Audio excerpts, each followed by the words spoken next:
Yeah, I didn't think I would make a response to my own video, but there are some interesting people in the comments, and I want to prove that I do read the comments, and I also want to address some of the interesting ones. For example, wrong. My best friend is one of the ugliest chicks I have ever met, and I have zero interest in banging her.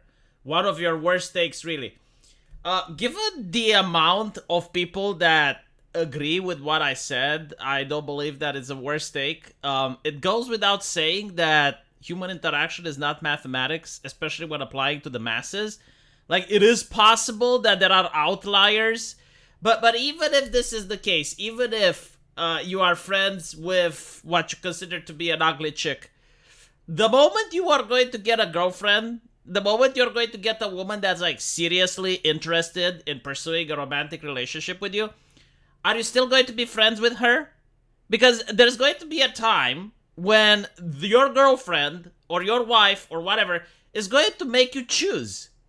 And you're going to notice that she's not going to be comfortable with you being around her. I mean, the reverse is true as well. I know that in American culture, like, it's frowned if you do not let the woman to see her guy friends without you, but like here in Romania at least, where people act more naturally without the intervention of the academics, um, it's not okay. Like, it's definitely not okay if your long-term relationship, like your girlfriend or your wife, goes to see another man or spends time talking with like guy friends or whatever. And of course, you're not allowed to do that as well. Now, of course, you can go out and like you can see couples, right? Like so, I with my wife can go and see my friend with his wife. You can have like guy friends, but overwhelmingly, the rule of thumb is that the moment you get into a serious relationship, your significant other is not going to be very happy if you actually go and you see another woman alone. So it's going to be very hard to maintain this friendship, even if you have no intentions. But anyway, right, there was another one that I wanted to talk about. I actually got a question. V needs to do a weekly dating and relationship advice. I don't consider myself a dating guru or anything like that. The things that I'm telling are just common sense things that go against the culture, if you will. Like the reason they're counterintuitive isn't because like they're difficult to discover, is that the culture literally tells you everything in reverse.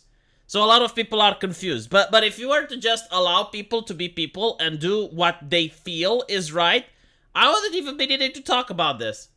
So anyway, as a woman, it's difficult to be attracted to a man that can't make a move. Trying to read hints and clues in a man is not attractive to women. Modern feminists really put the natural song and dance of men and women in dating. Yeah, so this is absolutely true. Like, if you're a man, you gotta make the first step. There may be exceptions. Of course, I need to mention this time and time again because then other people pop up in the comments.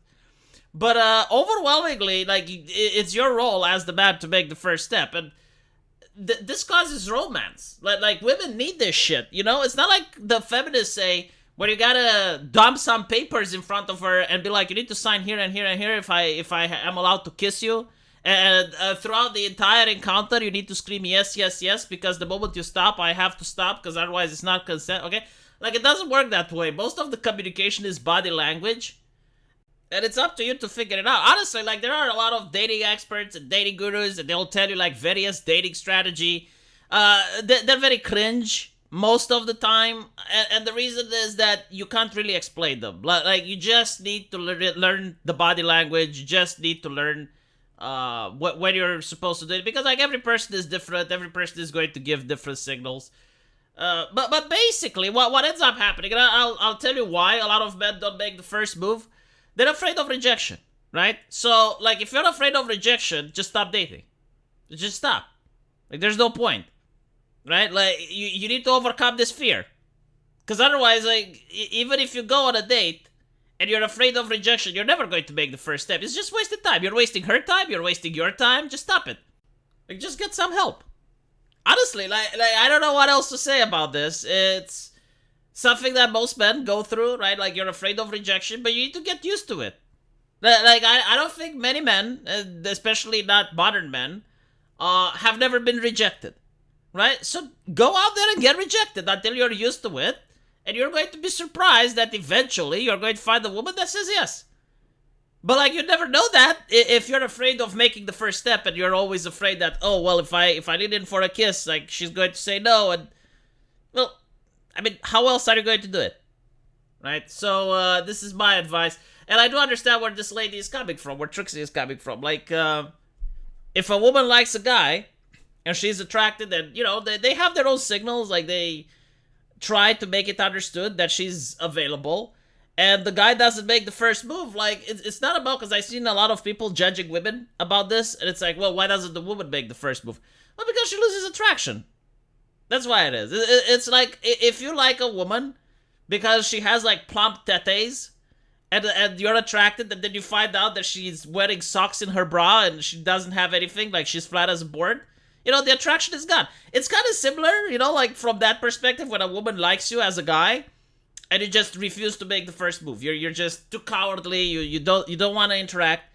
It's pretty much what's going to happen. So no, I don't blame them. Like, they literally can't help feel this way, right? Like we don't choose who are we attracted towards, and once we're attracted towards someone, we don't choose if we can unattract ourselves. So this one is also interesting. How about men that are interested and insist despite the fact that you're not interested? Because that happened to me fairly recently. I picked up very fast on his intentions. But if you think you're smart and we don't notice, we do.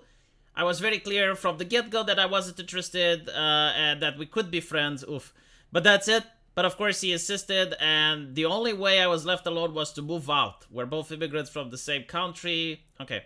So, I will tell you what's happening here, right? Men are like door-to-door salesmen, like the ones that, are in the game. So, like, they're going to try to convince you that you need to buy what they're selling.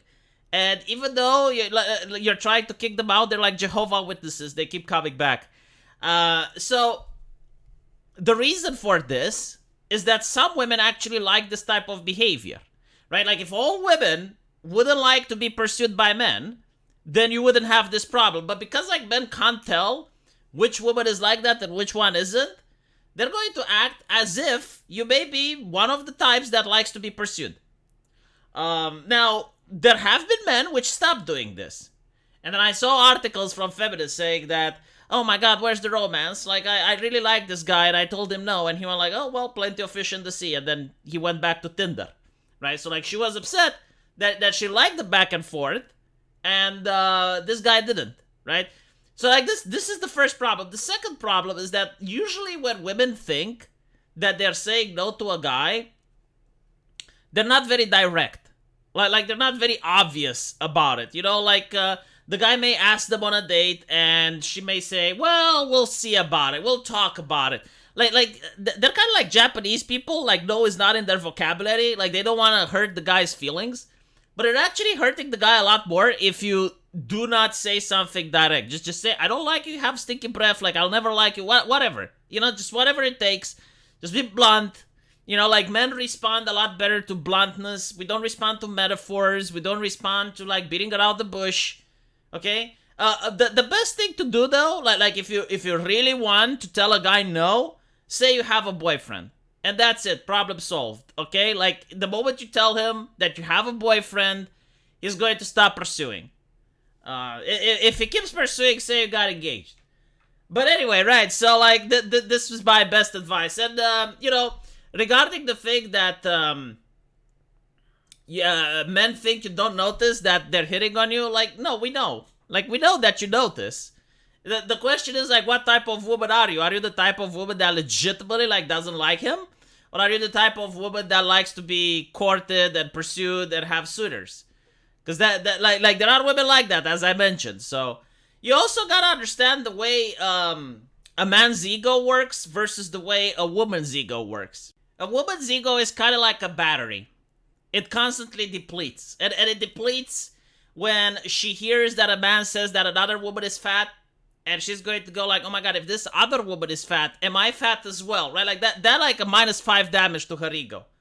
Like that's psychic damage right there. Even though, like, you didn't say anything negatively about her, just because you said it about another woman, like, she internalizes. Don't ask me why. Like, I would consider it's like tanking in an MMO, like she takes the aggro, but no, because the other woman takes the damage as well. It doesn't make any fucking sense. Right, now, heaven forbid she actually gets a criticism herself. If she sees another one of her girlfriends, like, wearing something prettier or having a nicer ass, all of a sudden, like, she takes another damage to her ego. So, like, as you can see, like, her self-esteem throughout the day, right, just lowers and lowers and lowers. So, like, she's got this battery, which was 100% full, like, ego at the max, and then, like, throughout the day, it goes down. So what she does is she goes home, puckers her lips, takes a couple of pictures of herself, adds some filter, like, these women are masters at Photoshop, like, I should hire one of them for my game, because they do wonders. And then they upload the picture on social media, and they wait, right? And then the next day, they go on social media, and they see the likes. And as they see the likes, the ego goes all the way up, like that battery just recharges all the way up, right? This is how a woman functions, which is fine, you know, it's perfectly normal, healthy, there's just nothing wrong with it. But a man functions differently. The way a man functions is that our ego is constantly regenerating, like non-stop, alright? So, like, if you ask a woman out and she tells you no, you're like, oh, well, maybe that's her problem. Like, clearly not mine. So ego boom all the way up, right? Like we don't even like think that this is our issue. Man, if your ego doesn't work like that, you need to work on it to make it like that. Like, this is the normal way of having it. If a woman criticizes you, calls you dumb, like, the man is going to think, she's just joking. Ego goes all the way back up. If she says, like, she's not interested in going out with you, it's going to be like, well, maybe she's going to be interested tomorrow. Right? Like, the ego is always there. And this is how a man can navigate through life. I would find it very difficult if this wasn't the case, because a man faces rejection far more than a woman. You need to be immune to that shit. You need to have your armor, and the armor needs to be self-regenerating. You can't afford to have your ego like a battery that goes down if you're a man, right? Like, you need to keep trying until you manage to succeed. This is not about dating, it's about everything. Whether it's about getting a job, whether it's about learning a new skill. Like, this is what you do as a man. You constantly, like, you get up and you just keep trying and trying and trying until you finally make it. So, yeah, like, basically when you're saying that men don't realize or don't notice, yeah, they do. They do notice that you noticed. Like, they're aware. But, like, they're just going to keep coming at it until you tell them, it's like, hey, I got a boyfriend. Or you're going to say, hey, I'm not interested at all. Like, we're just not, you're not my type. Right? And especially, like, if you tell them, like, this is another thing, okay? And most men don't realize it, unfortunately, because we're wired a little bit differently. It's not a big difference, but it's just, like, a little bit. Men are very visual-oriented, right? So, like, when they are attracted to a woman, almost all the time, it's because of the visuals and then her personality. Her personality is important, but the visuals come first. Women are the opposite, right? So, like, when you tell a man that it's like, oh, well, you don't like him because of some aspect of his personality, he will think that he can improve that aspect, right? So, like, if you say, well, like, you're not funny enough, he'll think, oh, well, I'll just learn some new jokes. Right? Like, if you say, well, I don't like it because such and such, is going to be like, I will work. But if you, like, point the visual aspect that he can't change, it's like, you're too short, you know, I don't like men, I like men that have blonde hair or whatever. I like men of a different race. Then he's more likely to stop pursuing. Because he's going to be like, okay, well, I guess I can't change that, right? But if it's something that you say you're not interested, that he can change, like, he's going to keep coming back. Because he's going to be like, oh, well, I'll impress her next time. Anyway, right, I hope this was useful. I do think these videos are cringe, but I saw a lot of you wanting me to keep talking about it. So, yeah, I don't know. Maybe I'll make it a weekly thing. If you guys think that the knowledge here is valuable, I don't think it is. Like, I think it's so fucking common sense. But again, like, when you're in a culture that even refuses to admit that men and women have differences, like, well, it is what it is. I was actually oblivious to this when I was 17. I was in a relationship at the time and had a really good male friend who knew I was in a relationship. One day he actually said, we can't be friends anymore because I like you more than a friend. I was like, what the fuck? Was had so much fun together. Yeah. But, like, again, like, he respected himself. Like this is very painful, you know? Like, when you're developing romantic feelings for someone. And, like, again, nothing good can come out of it, because the moment you would have gotten a girlfriend or a serious relationship, that other woman wouldn't like you. Like that other woman would have been like, no, you're not allowed to see just Ingrid anymore. You stay home. Stay home with me. If you wanna see just Ingrid, oh well, then we have both of us have to go and meet her, and then it's awkward. That's my thing. Let me know what you guys think, and I'll see you in the comment section. Take care.